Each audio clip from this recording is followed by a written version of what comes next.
పరిష్కరించాలి జర్నలిస్టుల సమస్యలను పరిష్కరించాలి జర్నలిస్టుల సమస్యలను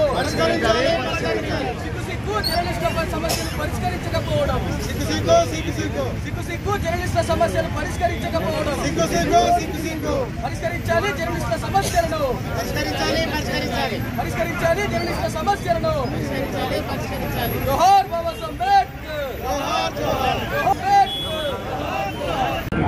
ప్రభుత్వానికి ప్రజలకు మధ్య వారధిగా ఉండే మన పాత్రికేయ మిత్రులకు గత ప్రభుత్వం బీఆర్ఎస్ పార్టీ ప్రభుత్వంలో ఎమ్మెల్సీగా ఉన్నప్పుడు ఇక్కడ స్థానికంగా కొన్ని స్థలాలు వారికి కేటాయించడం జరిగింది. ఇప్పటికీ వారికి రెగ్యులర్ చేయకుండా వారిని కోర్టు కేసులని అదని ఇదని నానా రకాలుగా ఇబ్బంది పెట్టడం జరుగుతుంది. కాబట్టి వారికి రెగ్యులర్గా చేసి ఆ ప్రాంతానికి సీసీ రోడ్లు, వీధి దీపాలు, ఆ తర్వాత వాళ్ళ రెగ్యులర్ చేసి కోర్టు నుండి కూడా పర్మిషన్ తేవాల్సిన బాధ్యత ఈ స్థానిక ఎమ్మెల్యే గారి పైన ఉంటుందని ఈ సందర్భంగా బేడబుడ్గ సంఘం జనసంఘం రాష్ట్ర అధ్యక్షుడిగా పాత్రికేయ మిత్రులకు మేము మద్దతు తెలుపుతున్నాం. ఖచ్చితంగా వారికి ఇల్లు కేటాయించాల్సిందిగా ప్రభుత్వాన్ని కూడా డిమాండ్ చేస్తున్నాం.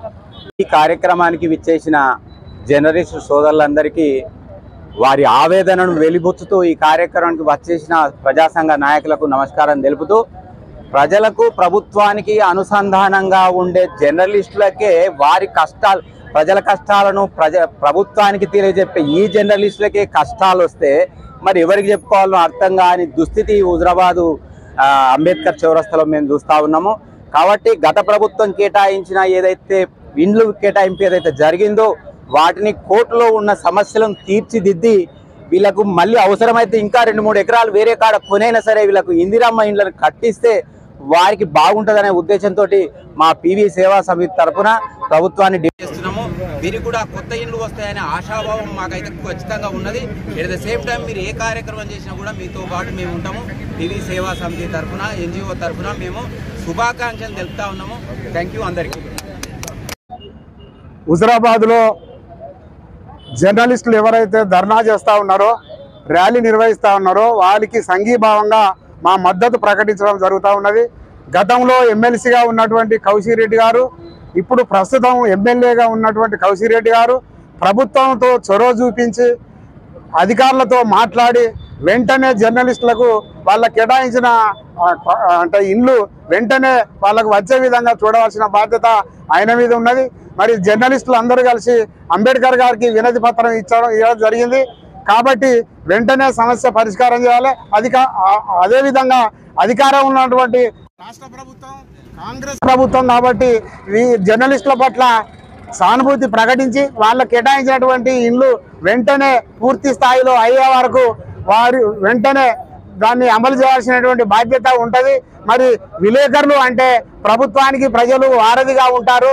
మీరు ప్రభుత్వంలో ఉండి వాళ్ళకు వ్యతిరేకంగా ఉంటే ప్రజలకు వాయిస్ వెళ్ళిపోతుంది. కాబట్టి ప్రజలలో వాళ్ళు కూడా భాగమే. కాబట్టి వాళ్ళకి కేటాయించినటువంటి ఇండ్లు వెంటనే పూర్తి అయ్యేంత వరకు ప్రభుత్వం వెంట ఉండి నడిపించాలని, కోర్టు కేసులు ఉంటే కూడా ఆ కోర్టు కేసులను కూడా ప్రభుత్వమే వాటిని లేకుండా చేసి విలేకరులకు అట్టి స్థలాలలో పూర్తి స్థాయిలో ఇండ్లు అయ్యేంత వరకు బాధ్యత రాష్ట్ర ప్రభుత్వం తీసుకోవాలని కోరుతూ, మరి వీళ్ళు జర్నలిస్టులు చేసే ప్రతి కార్యక్రమానికి మేము అండగా ఉంటాము.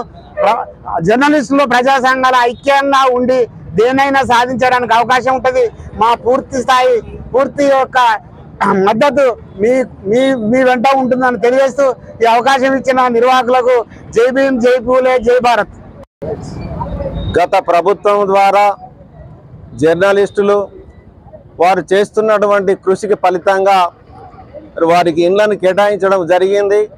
కేటాయించినటువంటి ఇండ్లను ఇప్పుడు ఉన్నటువంటి ప్రభుత్వంలో ఉన్నటువంటి పెద్దలు కానివ్వండి, పాలకులు కానీ ఆ ఇండ్లను యథావిధిగా ఉంచుతూ అవసరమైతే వేరే వాళ్ళకు వేరే విధంగా వారికి ఉపాధి కల్పించాలని సందర్భంగా కోరుకుంటూ జర్నలిస్టులు ప్రజలలో ఒక భాగంగా ప్రజా ప్రభుత్వంలో ఒక భాగంగా ప్రజా సమస్యల పట్ల ఎప్పటికప్పుడు సమస్యలను రేకెత్తించి ప్రభుత్వానికి కనువిప్పు కలిగించేటువంటి జర్నలిస్టులు ఈనాడు రోడ్డున పడడం అనేది నిజంగా మనం అందరము నిర్బంధంగా ఖండించాల్సినటువంటి విషయం అని ఈ సందర్భంగా నేను తెలియజేస్తున్నాను. మరి ఆనాడు ఉన్నటువంటి శాసనసభ్యులు జర్నలిస్టుల పట్ల ప్రేమ అభిమానం చూపించి వారికి ఇళ్లను కేటాయించడం చాలా హర్షణీయమైనటువంటి విషయము. మరి వారు అదే స్ఫూర్తితోటి ఈనాడు కూడా స్థానిక శాసనసభ్యులుగా వారే కొనసాగుతున్నందున ప్రతిపక్షంలో ఉన్నందున ఎక్కువగా మరి జర్నలిస్టుల పట్ల కొట్లాడడానికి అవకాశం ఉంటుంది. కాబట్టి ప్రభుత్వ పెద్దలతోటి తన వాయిస్ను వినిపించి జర్నలిస్టులకు యథావిధిగా ఆ ఇండ్లు అదే విధంగా ఉండేటట్టుగా వారికి సరి అయినటువంటి న్యాయం జరిగేటట్టుగా ఎక్కడనైతే జర్నలిస్టులకు న్యాయం ఉంటుందో ఎక్కడనైతే జర్నలిస్టులు మరి అన్యాయానికి గురిగారు ఎప్పుడైతే జర్నలిస్టులు తమ విధి పట్ల మరి సంతోషంగా ఉండగలుగుతారంటే వారు ఆర్థికంగా కొంత వెసులుబాటు ఉన్నప్పుడు మాత్రమే వారు ఆ విధంగా ముందుకు రావడం అవకాశం ఉంటుంది. కాబట్టి ఈ సందర్భంగా మరి ఎవరైతే కేసుకు వెళ్లారో ఎవరైతే కోర్టుల కేసులో ఉందో ఒకసారి పునః పరిశీలించి జర్నలిస్టుల పట్ల వారి సరి అయినటువంటి సానుభూతిని వ్యక్తం చేస్తూ ప్రభుత్వానికి కూడా ఈ సమస్యను నివేదించి ప్రభుత్వానికి కనువిప్పు కలిగేటట్టు వాళ్ళ సమస్య పరిష్కారం అయ్యేటట్టుగా చూడాల్సిందిగా ఈ సందర్భంగా Telangana all pensioners and retired persons association Karimnagar జిల్లా పక్షాన ప్రభుత్వానికి నేను విజ్ఞప్తి చేస్తున్నాను. జర్నలిస్టులు చేస్తున్నటువంటి నిరసనకు మద్దతుగా ప్రజా సంఘాలమైనటువంటి మేము అంబేద్కర్ గారికి వినతి పత్రం ఇవ్వడం జరిగింది. నేను ఒకటే అడుగుతున్నా, జర్నలిస్టులతోటి ఓ ప్రభుత్వం ఆడుకుంటుంది, ఇంకో ప్రభుత్వం ఇంకో రకంగా మాట్లాడుతుంది. మరి పోయిన ప్రభుత్వం ఏదైతే ఉన్నదో మరి ఆయన మెప్పు కొరకు మరి ఎమ్మెల్యే గారి మెప్పు కొరకు నేను ప్లాట్లు ఇచ్చినా నేను స్థలాలు ఇచ్చినా అని గొప్పగా చెప్పుకునడం కాదు, దాన్ని ఆపే పద్ధతి కూడా నీ దగ్గర ఉండాలి. నువ్వు రాజీనామా చేస్తావా లేకపోతే జర్నలిస్టులకు స్థలాలు ఇప్పిస్తావా తెలుసుకోవాల్సిన అవసరం మరి ఎమ్మెల్యే గారి మీద ఉంది. ఎందుకంటే మా ప్రభుత్వం ఇచ్చిందని నువ్వు గొప్పలు చెప్పుకుంటున్నావు, మరి ఈ ప్రభుత్వం తీసేస్తుంది. కాబట్టి దానికి సమాధానం మీరే చెప్పాలి. ఇక ఇప్పటికైనా కానీ మరి ఎమ్మెల్యే గారు స్పందించి మరి ఆ ప్రభుత్వంతో కొట్లాడే బాధ్యత మీ మీద ఉన్నది. కాబట్టి మీరు మాట్లాడి అది తీసుకోవాలని మీ మీదనే పెడుతున్నాం. మరి జర్నలిస్టులకు మద్దతుగా ప్రజా సంఘాలైనటువంటి మేము ఆ సమస్య పరిష్కారం అయ్యేదాకా మీ వెంట ఉంటామని ఈ సందర్భంగా తెలియజేస్తున్నాం. ప్రభుత్వానికి ప్రజలకు వారధిగా ఉండేటువంటి జర్నలిస్ట్ అన్నలు తమ యొక్క విలువైనటువంటి జీవితాలను త్యాగం చేసి వారి యొక్క వ్యాపారాలు కానీ ఇతరత్ర పరిస్థితుల కంటే ఎక్కువ కూడా జర్నలిజాన్ని ప్రేమిస్తూ ప్రజా సమస్యల పరిష్కారమే ధ్యేయంగా పనిచేసేటువంటి జర్నలిస్ట్ అన్నలు ఇవాళ హుజరాబాద్ వేదికగా రోడ్ ఎక్కడం ఇది నిజంగా కూడా ప్రభుత్వానికి శోచనీయం, సిగ్గుచేటని నేను డిమాండ్ చేస్తా ఉన్నాను.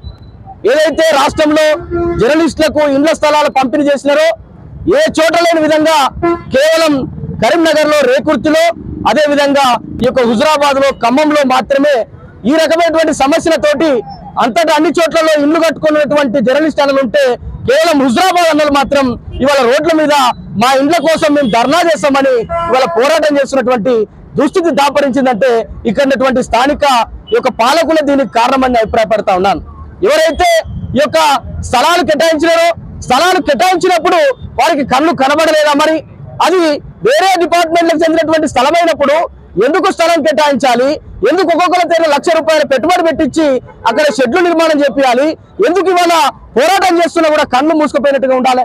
ఇలా అధికార పార్టీలో ఉన్నటువంటి నాయకత్వం కావచ్చు, అదేవిధంగా స్థానిక ఎమ్మెల్యే గారు కావచ్చు, ఈ విషయంలో స్పందించకపోవడం దేనికి కారణం అని చెప్పేసి ఈ సందర్భంగా నేను డిమాండ్ చేస్తా ఉన్నాను. ఇవాళ 80 మందికి అక్కడ ఇళ్ల స్థలాలు పంచితే ఒక్కొక్కరు ₹1,00,000 చొప్పున 80 లక్షల రూపాయలు పెట్టుబడి పెట్టి అక్కడ కొండలు గుడ్లు పెట్టినటువంటి స్థలాన్ని ఇవాళ చదువు చేసుకొని ఒక సుందరంగా తయారు చేసుకుంటే ఇవాళ కోట్ల పాలు చేసినటువంటి ఒక దొంగలకు కూడా ఇవాళ పెద్ద పెద్ద పదవులు కట్టబెట్టినటువంటి పాలక వర్గం కూడా దీని విషయంలో ఆలోచన చేయాలని చెప్పేసి నేను డిమాండ్ చేస్తా ఉన్నాను.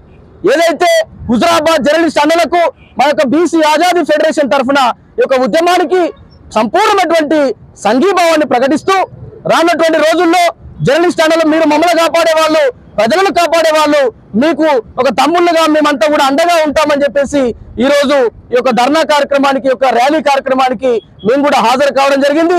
భవిష్యత్తులో తీసుకోబోయేటువంటి ప్రతి కార్యాచరణలో కూడా బీసీ ఉద్యమంలో భాగంగా అదేవిధంగా జర్నలిస్ట్ ఛానళ్లకు కాపాడుకున్నటువంటి ఉద్యమాన్ని కూడా మేము చేయబోతా ఉంటామని చెప్పేసి సందర్భంగా తెలియజేస్తూ ఏ కార్యాచరణ చేసినా కూడా మేము మీకు సంఘీభావంగా ఉంటాం, మీకు మద్దతుగా ఉంటాం, మీకంటే ఎక్కువ కూడా మేము పోరాటం చేస్తామని చెప్పేసి ఈ సందర్భంగా మీ అందరికీ సవినయంగా తెలియజేస్తూ ప్రభుత్వము వెంటనే స్పందించాలి.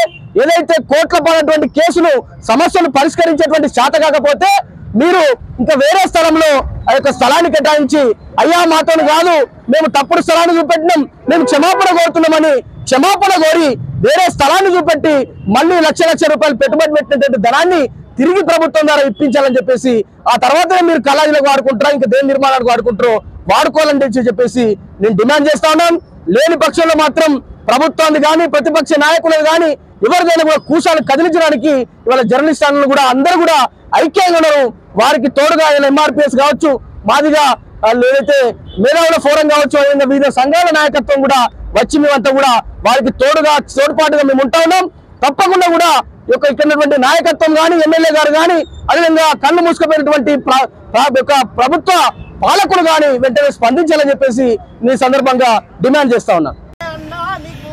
వందనాలు వందనాలు అన్నా విలేకరి అందరి గుండె సడిని పెన్ను వైఖరి అడవుల రాలిన పూల కథలు రాస్తావు అడుగడుగున పేదవాళ్ళ వెదలు రాస్తావు కూలిన గుడిసేకు నువ్వు వాసమేస్తావు నివాసం అడిగి ఏలటోళ్ళ నిలదీస్తావు వందనాలు వందనాలు అన్నా విలేకరి అందరి గుండె సడిని పెన్ను వైఖరి అక్రమాలపైనే నీ ఆలోచన గురి అన్యాయం మెడకు నీ అక్షరం ప్రమాద స్థలంకు నువ్వు ముందు వస్తావు మేము ఎన్నుకున్న వాళ్ళే నీ వెనక వస్తారు అడగనీదే కన్న తల్లి తీర్చదు ఆ కళ్ళు ఆ తల్లి కన్న మీరు వెయ్యంతలు గొప్పోళ్ళు వందనాలు వందనాలు అన్నా విలేకరి అందరి గుండె సడిని పెన్ను వైఖరి అక్రమాలపైనే నీ ఆలోచన గురి అన్యాయం మెడకు నీ అక్షరం గురి రహస్యాల బట్టలిడిచి ఇచ్చుకొస్తావు ఈ లోకమంతా సిరాతోనే మార్చుకొస్తావు రహస్యాల బట్టలిడిచి ఇచ్చుకొస్తావు ఈ చీకటి కోణాల చీల్చే ఈటలేస్తావు సూర్యుడందున వాడు నెలలు నిండనోడు నిన్ను చంద్రుడందున అర్ధాయుచ్చోడు దేవుడందున రాళ్ళరాయి వాడు నీకు ఎవరు సాటిరారు మా అన్నా విలేకరి. థ్యాంక్ యూ అన్న. కోరసలు రాలేదు.